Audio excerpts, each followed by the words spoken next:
Hello everyone, welcome to another video on Gran Turismo. This one we are looking at this week's Daily Race C, which is Group 4 cars at Tokyo Expressway East Outer Loop. Tyre wear set to 17, fuel set to ×3, and we are in racing hard tyres, and it's a no stop strategy as fuel's no issue and the tyres last pretty decently, except for maybe the last lap to start to lose a little bit of grip. So this first race we're looking at, we are in the American Mustang, one of my favourite Group 4 cars. We approach turn 1 for the second time. You can see we've got lots of cars around us, but everyone's driving reasonably sensibly. Nothing too untoward there in that first corner there, which can be unusual with this track because races at Tokyo Expressway are more often than not messy affairs. Easy to pick up a penalty for doing absolutely nothing wrong. You can get bumped into a wall and pick up a 5-second penalty, or you hit the back of a car that's had a poor exit and hit them into a wall, which can give you a 5-second penalty.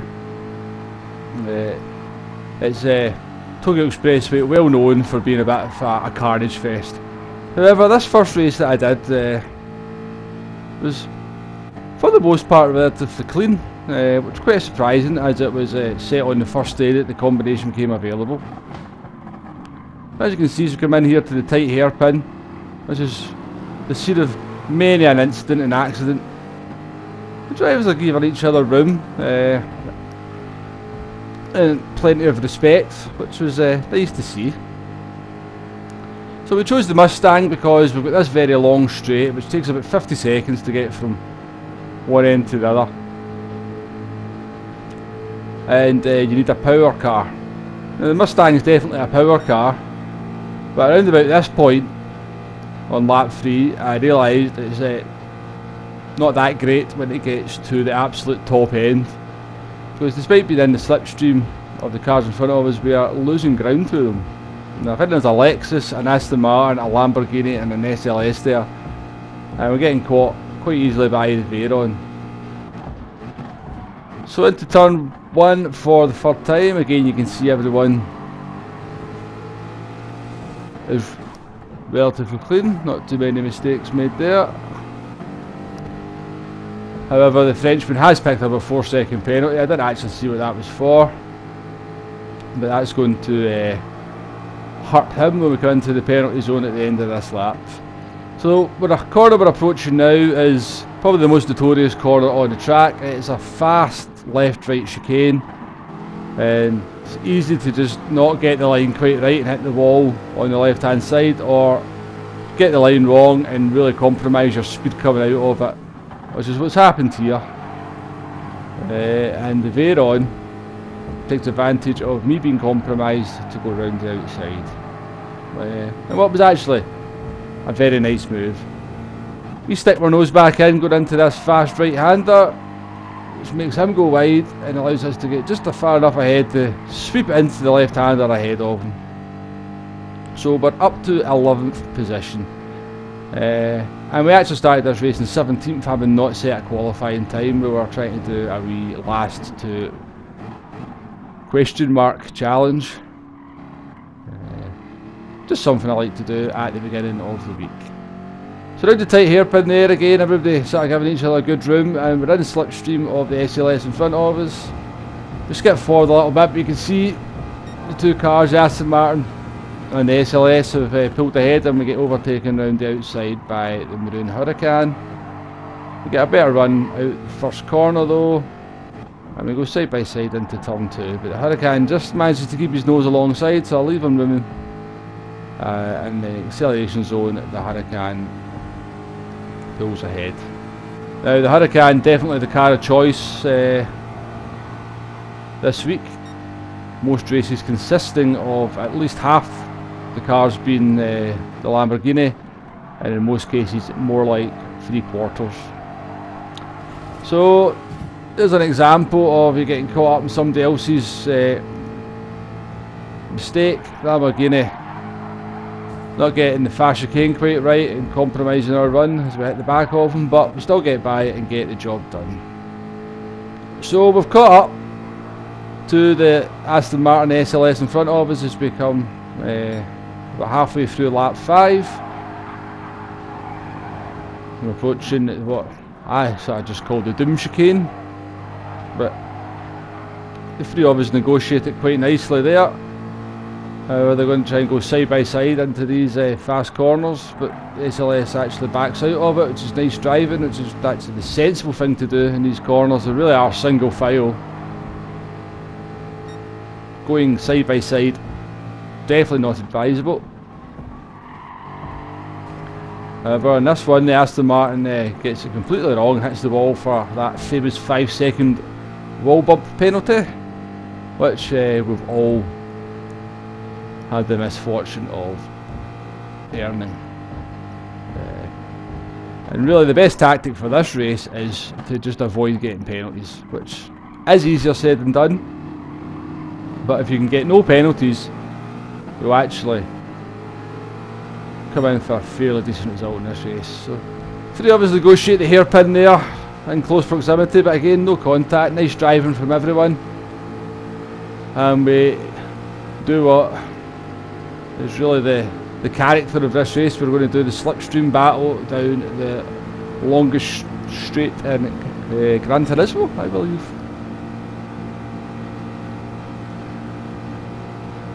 An example here of the Mustang just lacking the top end to get the job done on the Aston Martin. Still we're gaining, but we're just about to top out here. You see the Aston Martin starting to pull away as we get to the absolute end of the straight. So into turn 1 for the 6th time. Again, the three of us keep it relatively clean and smart. A little bit of a bump there between me and the Aston Martin, but just the sort of bump that happens all too often in the Tokyo tracks. That allows the SLS to get the run in the inside. And we don't fight it, we just slot back in, as is sensible. However, the SLS takes a slightly strange line into the fast chicane, which compromises his speed, which compromises my speed. The Aston Martin bumps the wall, and everything now gets a little bit messy. All through the Aston Martin just clipping the wall. The SLS tries to go round the outside, or go stay side by side with me around that corner, which is never going to work. I get bumped into the wall. There's more bumping and bashing. The end result of it is that my two companions for most of the race, the green SLS and the green Aston Martin, both pick up a penalty at this point, and I think the German and the Aston Martin's actually got 13 seconds worth of penalty, which is quite a good effort in all fairness.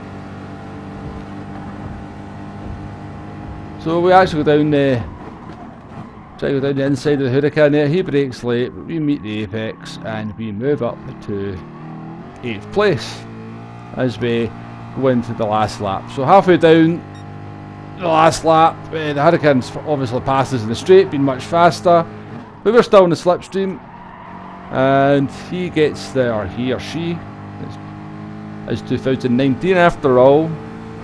They get that fast chicane wrong, so that gives us a chance to overtake into the fast right-hander. That puts us back up to 8th. And as we come into the hairpin for the last time, we move up to 7th, passing a Huracan, and that was serving a penalty. And it's a drag race between me and two Huracans behind down to the finish line, which we just managed to hold on to 7th place. So not a bad result in the end, and a relatively clean race. And penalty free. So 7th place in the Mustang from 17th. Not a bad effort all in all. As I said, a relatively clean race. However, if we move on to the next race, we'll see just what you're more likely to experience in Tokyo Expressway this week. For this one, we are in the Corvette. As you can see, starting 20th position, and we are in a sea of Huracans. Now we come into turn 1. I missed my braking point. I could have just hit that hurricane there and tried to hold my position, but rather decided just to hit the wall and take the penalty. Let's go into the death chicane for the first time. You can see how much of a shambles that was. I smack into the back of a hurricane who was going about half the speed he should have been. We serve a penalty there, probably with about at least 10 other cars. And as we finish lap 1, we are in 18th place and we are behind the Ferrari 458 Italia, who we're going to see quite a lot of throughout the rest of this race. So the Italian and the Ferrari, he forces away by there the Veyron, and then pretty much does the same to the Lamborghini and picks up a 2-second penalty for it. We jump to lap 6. As you can see, we've still got the red Italia for company. He's slipstream by us down into turn 1, which is fine. Halfway through the lap, we catch it to a few other cars in front of us. The Lamborghini just kind of forces his way past that Lamborghini, but to be fair, I kind of do the same. And as we start the last lap, we're the one getting the slipstream on the Italian this time, as we approach turn 1. And we're up to 9th place, which would not be a bad recovery effort, given we started 20th and picked up a 5-second penalty on the first corner. But as we close in on the radar here, we're going to see what happens. The 458 Italia heat-seeking missile misses his braking point completely and hits us with a mighty clatter.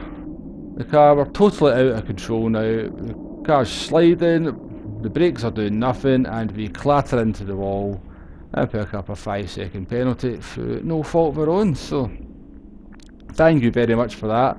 The Italia then actually hits us again, which forces him into a spin, and I'm thinking, oh well, it's going to be another 5-second penalty. And as we look back, you can actually see the red Ferrari is facing backwards. So justice of a sort. The Swiss player there picking up a 4-second penalty. I'm not entirely sure what that was for. I don't think that was anything to do with me. However, I am now quite salted because what had turned into a reasonable recovery drive, despite it being an absolute cluster, has been ruined right at the end. So I actually make a bit of a rash move on the Jaguar, but pull it off quite well. I just go for broke in these last corners. As far as I'm concerned, my race is ruined, so what's the worst that can happen? I pick up another penalty. But we actually fly through these last corners. We took a wee bump in the wall there, but we've opened up a second to the car behind us. We've got a 5-second penalty to serve in the penalty zone here. And we're going to get passed by at least 4 or 5 cars in the process.